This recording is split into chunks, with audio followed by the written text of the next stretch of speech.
ডিসেম্বরের মধ্যে নির্বাচন চায় বিএনপি আর জামায়াত চায় এপ্রিলে। তবে জুলাই সনদ কার্যকরের আগে নির্বাচনের তারিখ ঘোষণার বিপক্ষে এনসিপি। সোমবার রাজধানীতে জাতীয় ঐকমত্য কমিশনের দ্বিতীয় দফা বৈঠকে রাজনৈতিক দলগুলোর উদ্দেশ্যে প্রধান উপদেষ্টা বলেন, বিভক্তির জন্য নয়, দেশের মঙ্গলে ঐক্যবদ্ধ হতেই নতুন রাজনীতি সৃষ্টি।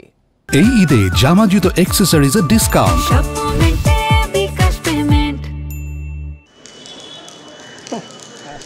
জাতীয় ঐকমত্য কমিশনের দ্বিতীয় দফার বৈঠকে অংশ নিতে বিকেল 4:45টায় বেইলি রোডের ফরেন সার্ভিস একাডেমিতে আসেন বিভিন্ন রাজনৈতিক দলের নেতারা। বিকেল 4:30টায় শুরু হয় সংলাপ।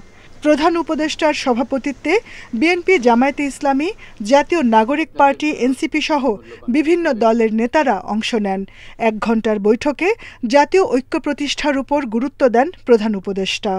যেটুকু তফাৎ ছিল, দূরত্ব ছিল, সেই দূরত্বকে গুছিয়ে এনে যাতে আমাদের জুলাই সনদে বর্তমানে যতগুলো ঐক্যমতের বিষয় আছে তার মধ্যে যে আরো কিছু যোগ করতে পারে, দেখতে সুন্দর লাগবে। আমরা তো এরকম বিভক্তিকরণের প্রক্রিয়ার মধ্যে রাজনীতি সৃষ্টি করিনি, আমরা সৃষ্টি করছি ঐক্যবদ্ধ হওয়ার। বিএনপির 3 সদস্যের প্রতিনিধি দলে নেতৃত্ব দেন দলটির স্থায়ী কমিটির সদস্য সালাউদ্দিন আহমেদ। বৈঠক শেষে তিনি বলেন, সংবিধান সংশোধন ছাড়া এমন কোনো সংস্কার নেই যা 1 মাসে বাস্তবায়ন করা সম্ভব নয়। তাই ডিসেম্বরের পরে নির্বাচন পেছানোর কোনো কারণ নেই। হয়তোবা আমরা জাতীয়ভাবে সব বিষয়ে একমত পোষণ করতে পারবো না, এটাই হচ্ছে বিউটি অফ দ্য ডেমোক্রেসি। কিন্তু আমরা আলাপ আলোচনা করব, আমরা কোথাও কোথাও দ্বিমত পোষণ করব, কোথাও কোথাও হয়তো আমরা একমত হতে পারবো, কোথাও আমরা একমত হওয়ার কাছাকাছি আসতে পারবো। এইভাবেই একটা জাতীয় ঐক্যমত্য সৃষ্টি হবে।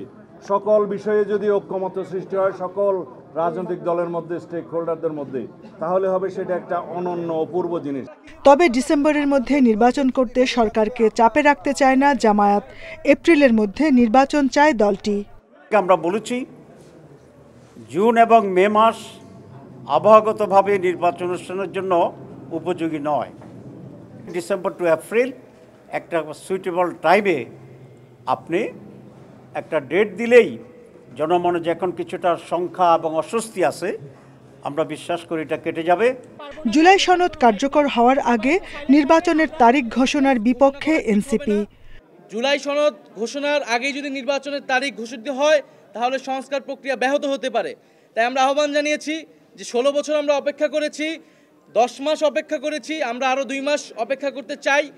মঙ্গলবার ফরেন সার্ভিস একাডেমিতে রাজনৈতিক দলগুলোর সঙ্গে আবারও বৈঠক করবে ঐক্যমত্য কমিশন। Jahanara Parvin, Independent News, Dhaka.